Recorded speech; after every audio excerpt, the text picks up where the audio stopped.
The text came in while I was rinsing a coffee cup. My hands aren't steady anymore, so I set the cup down before I read it, which is the only reason I didn't drop it. Don't come Sunday. My wife doesn't want you at the table anymore. Let's give it some space. That was it. From my son. The son I'd co-signed a mortgage for. The son I'd been quietly covering that mortgage on for 14 months while he told everyone he'd worked hard for everything he had. My name is Russell Carmody. I'm 67, and a year and a half ago, a neurologist named Dr. Bott, Elena Reyes, sat me down in a beige office in Tucson and told me I had early Parkinson's, tremor in the left hand, occasional freezing, where my feet just won't agree to move even though my brain is shouting at them. Some mornings, I'm sharp as I ever was. Some mornings I stand in the hallway trying to remember whether I already took the little pills in the blue case. That's the part everybody fixates on. The shaking, the pausing. What they forget is that I spent 38 years as a forensic accountant, and for 20 of those years I worked bank fraud cases. A tremor in my hand never once slowed down the part of my brain that smells a lie in a financial document. My son forgot that too. Worst mistake he ever made, but I'm getting ahead of myself. Let me back up to where it actually started, which was my wife. Maureen passed 3 years ago, ovarian cancer, 11 months from the first scan to the funeral. We've been married 41 years. After she was gone, the house felt like a museum of her. Every room a display case, and I rattled around in it, not eating right, and not sleeping right, and waiting for the phone to ring. The only person who called regularly was my son. I told myself that meant he was a good boy. He came over one evening with a bottle of decent wine and a plan. He sat at my kitchen table, the same table where Maureen used to roll out pie crust, and he laid it out for me. Real estate in Tucson was going to keep climbing, he said. He and his wife had found a place, 4 bedrooms, pool, the works, but they couldn't quite swing it on his salary as a loan officer at Sentinel Mortgage. If I put in the down payment, a real one, and co-signed, they could lock it in. And here's the part that got me. When you can't live alone anymore, Dad, you'll move in with us. We'll have a room ready. You won't ever go into one of those places. He looked me in the eye when he said it. I believed every word. So I cashed out. I sold the stocks Maureen and I had built up over decades. I emptied a retirement account I'd promised myself I'd never touch, and ate the tax penalty without blinking. $210,000 for the down payment. I co-signed a loan for the rest, which meant my name, my credit, and my pension were on the hook for a $480,000 house I would never live in. And then, because the monthly note was tight for them, I set up an automatic transfer from my account to cover the mortgage, just for a few months until Heather's business takes off. It was never a few months. 14 months later, I was still paying it. Heather is my daughter-in-law. She runs a wellness coaching operation off Instagram called Glow with Heather, ring light, protein powders, the whole circus. She has maybe 9,000 followers and, as I'd eventually learn in painful detail, almost no income. For a long while, I thought she was just cold. The kind of cold where she'd hug my son in front of me and look at me over his shoulder like I was a stain on the carpet she hadn't gotten around to cleaning. I told myself I was being a bitter old man. The condescension came on slow, the way it always does. First it was small. My son started talking to me the way you talk to a toddler at a birthday party. Did we take our pills today, Dad? Do we remember what day it is? We. As if my memory was a group project. Then Heather started filming. The first time, I had a freezing episode in their kitchen. Just stood there gripping the counter while my legs forgot their job, and I caught her in the corner of my eye with her phone up, recording. Not helping. Recording. She lowered it when she saw me see her and said something about checking her notifications. Last Thanksgiving, they didn't invite me at all. I found out because Heather posted a whole table of relatives and friends with the caption, "Surrounded by the family we choose." The family we choose? I sat in my little 2-bedroom rental across town and read that caption maybe 40 times. And something in me went very quiet and very cold, which is a different thing than hurt. Then came the dinner text. My wife doesn't want you at the table anymore. I want to tell you I cried, But I didn't. I texted back one word. Understood. Then I put the phone face down on the counter and stood there a long time, and somewhere in that long time, I stopped being a sad old man and started being the auditor I'd been for 38 years. Because here's the thing about being treated like you're already gone. It frees you up to look very carefully at the people doing it. The looking started by accident. A week after the dinner text, my son called, suddenly warm, asking if I'd swing by to talk things through. Heather wasn't home. He made coffee, apologized for the text, blamed stress, blamed Heather, blamed the market. And while he was in the bathroom, I noticed his work bag open on the dining chair, a folder sticking out of it with a yellow tab, and on the tab, in his handwriting, 2 words, Dad, legal. I'm not proud of going through another man's bag, but I'd spent 2 decades pulling thread on people who counted on nobody bothering to look, and my hands knew what to do before my conscience caught up. The first document was a durable power of attorney. My power of attorney, granting my son full authority over my finances and my medical decisions. And there, at the bottom, was my signature. Except I had never signed it. It was a decent forgery. Close enough that a tired notary wouldn't blink, and there was indeed a notary stamp on it from a name I didn't recognize. The second document was a petition for guardianship. The kind you file when you want a court to declare someone incompetent.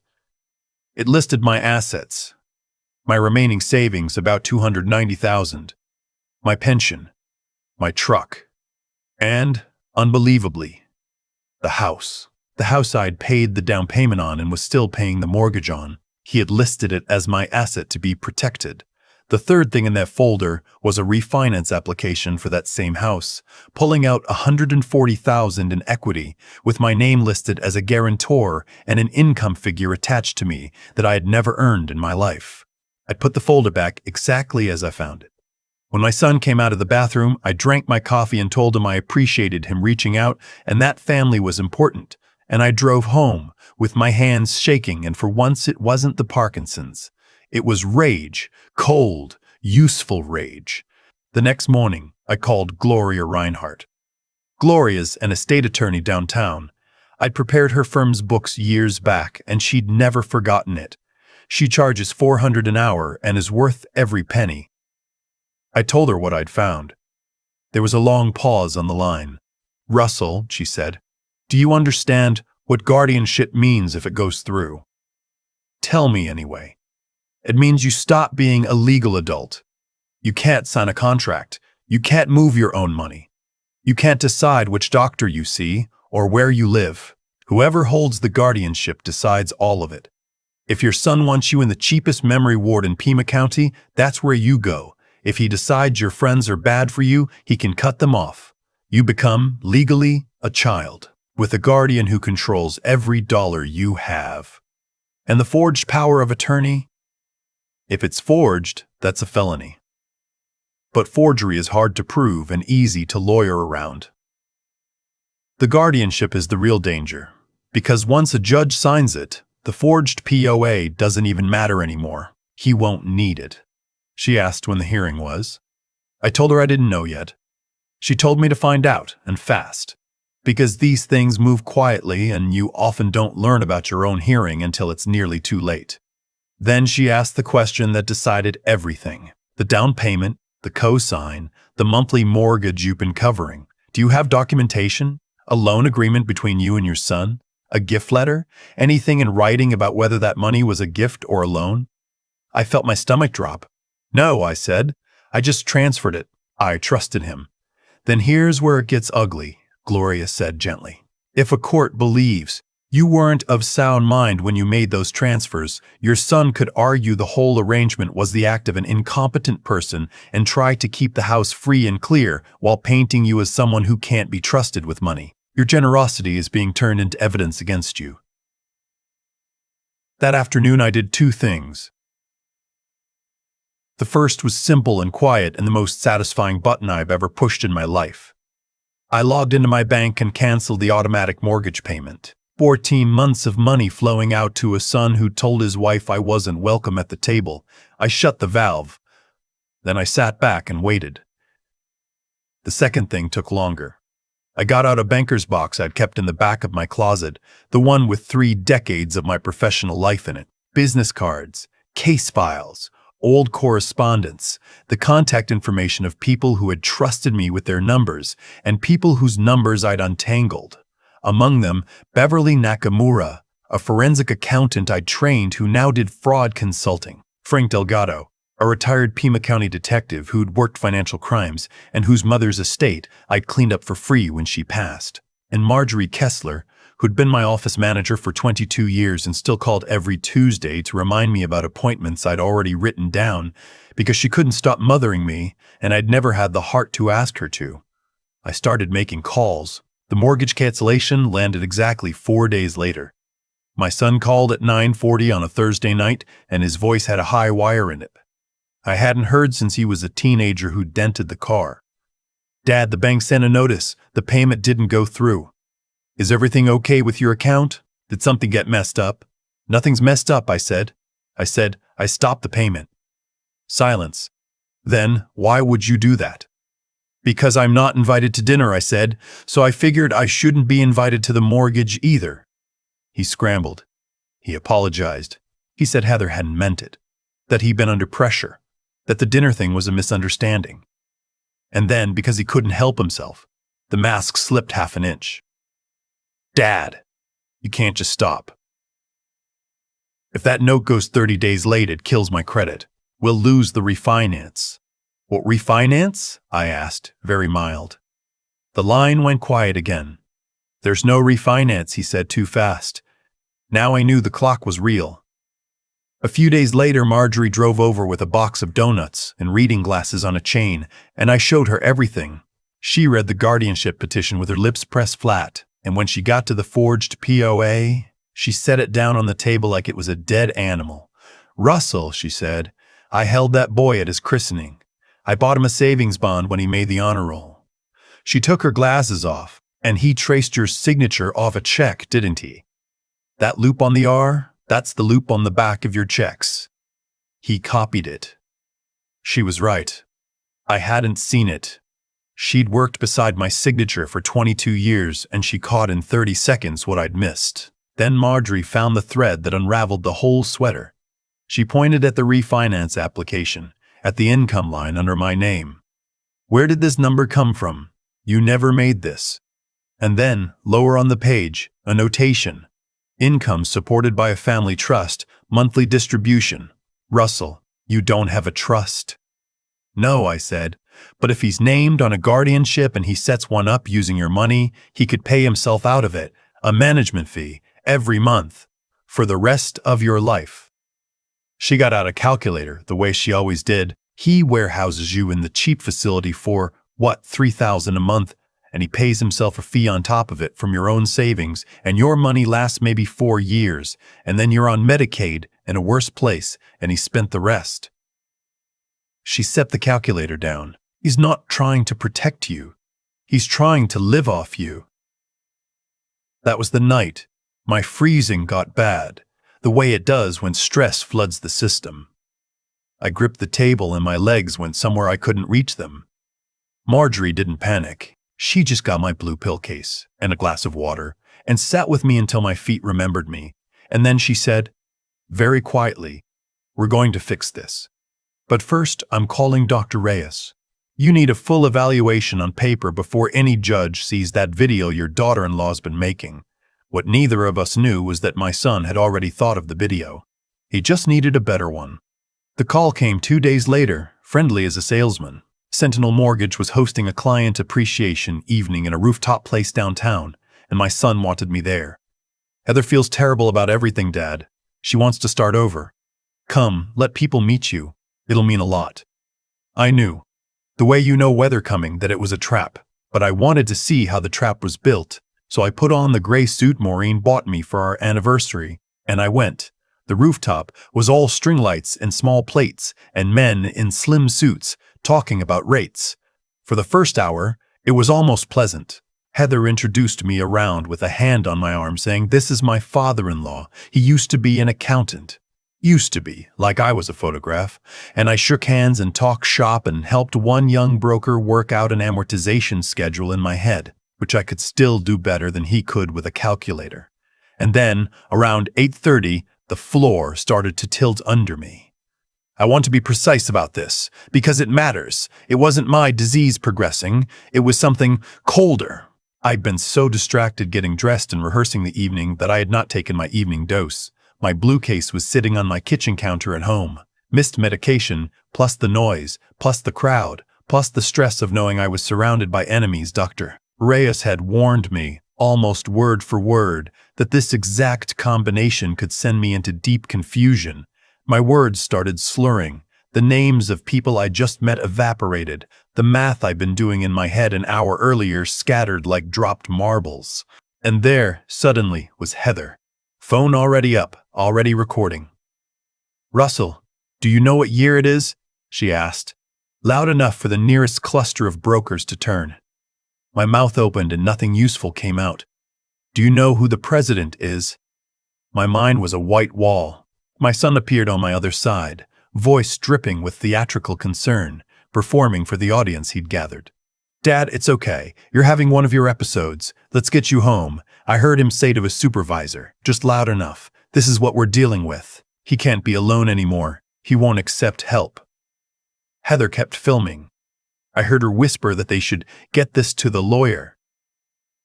I understood, dimly, through the fog, that I was being filmed losing myself on purpose, in front of witnesses, 4 days before whatever hearing they'd scheduled. They drove me home in his leased BMW. By the time we pulled into my lot, my head was clearing, the way it always did, once I was out of the chaos. And my son was already mid-pitch about how, after tonight, we really needed to talk about your living situation. I said almost nothing. I went inside, took my dose, and called Dr. Reyes's emergency line. She had me in her office the next morning, a Sunday, just the two of us. She ran every test. Memory, decision-making, the works. When she was done, she printed a report and signed it. "Russell, your cognition right now is fully intact. What happened last night was textbook situational confusion, missed dose, sensory overload, acute stress. It is not progression and it is not incompetence." Then she looked at me a long moment and asked the question I'll never forget. "Russell, did your son arrange that evening to trigger this?" I laid it out for her. The timing. The phone already up. The questions like a quiz designed to fail me. The whispering about lawyers. "That's called staging," she said. "Manufacturing evidence of incapacity. It's a recognized form of elder abuse, and I'm going to document it in your file today." She picked up the phone to call Adult Protective Services. But my son, as it turned out, had already called the sheriff first. A deputy knocked on my door that Sunday afternoon, a young woman, polite, holding a clipboard. My son had reported that I'd had a medical crisis and was refusing care and possibly a danger to myself. I invited her in. I showed her Dr. Reyes's signed report, the guardianship petition, the forged POA, the refinance application with the fictional trust. She read it all carefully, and when she finished, she set it down and said something I've thought about many times since. "Mr. Carmody, I believe you, but the petition was filed legally and the hearing set. I can't stop a court proceeding. What I can do is file a report on what you've shown me, and I'm going to because somebody downtown should see this." She left, and I sat alone in my little apartment with 18 hours until a judge would decide whether I was still a person. All I had was the truth. And sometimes, in this country, the truth shows up to court with nothing in its pockets, so I'd spent the week making sure it didn't. Monday morning, courtroom 4C, Pima County. I walked in with Gloria Reinhardt on one side and Dr. Reyes on the other and Marjorie Kessler behind me with a folder thick as a phone book. My son came in with Heather and a lawyer. Sentinel kept on retainer. Judge Coleman was a woman in her 60s with reading glasses and the patient, unimpressed face of someone who'd watched 1,000 families tear each other apart over money. My son's lawyer went first. Progressive neurological disease, dangerous confusion, reckless financial decisions. The implication being that giving them the down payment was itself proof I couldn't be trusted with my own money. And then the video. They played Heather's rooftop footage, and on that little courtroom screen I looked exactly like what they claimed. An old man who didn't know the year, who couldn't name the president, swaying under string lights. The room went quiet in that particular way that means the audience has decided. I watched the judge watch it, and I watched my son almost smile. "Mr. Carmody," the judge said when it ended, "how do you respond?" I stood up slowly, because standing fast is one of the things I can't do anymore. "Your Honor, my son is lying, and I brought proof." Gloria handed up Dr. No. Reyes's report, and the judge asked her to explain it from the stand. Dr. Reyes was clinical and calm. She testified that she'd treated me for nearly 2 years. That my capacity fluctuates but holds during lucid periods. That the man in that video was a man who'd skipped his medication and been deliberately overstimulated, and that I had passed a full evaluation the very next morning. "Situational confusion," she said, "is not incompetence, and the timing of that footage concerns me professionally." The opposing lawyer objected that the cause didn't matter. The video spoke for itself.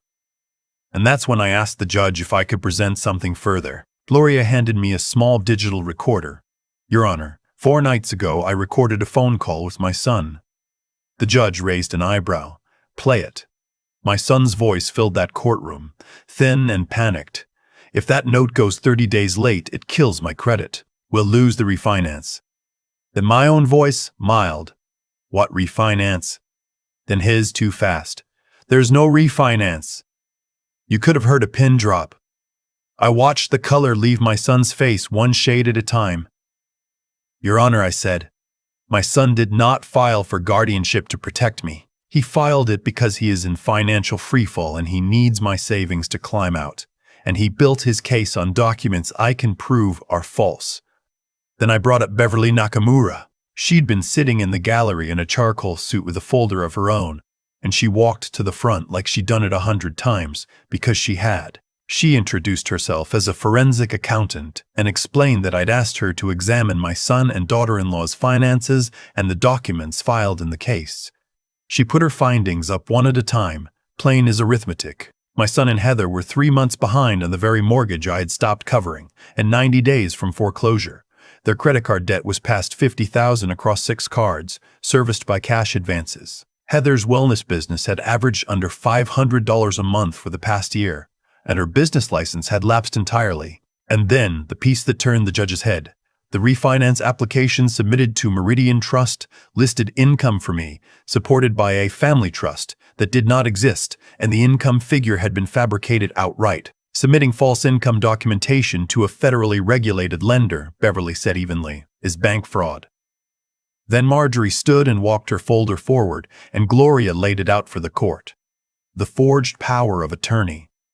The signature my son had traced off the back of my own check. The guardianship petition listing specific incidents of my confusion on specific dates, 3 of which, Gloria noted, were dates my son had been out of the country on a Sentinel sales trip and could not possibly have witnessed, with the boarding passes to prove it. Judge Coleman turned to my son. "Mr. Carmody, did you submit false income figures to Meridian Trust?" His lawyer leaned in and whispered furiously. My son finally said, "I may have made some errors." "Did you forge this power of attorney?" Silence. "Did you list incidents in this petition that you could not have witnessed?" More silence. And in that silence I saw Heather, very slowly, slide her chair an inch away from her husband, the way a person edges away from something that started to smell.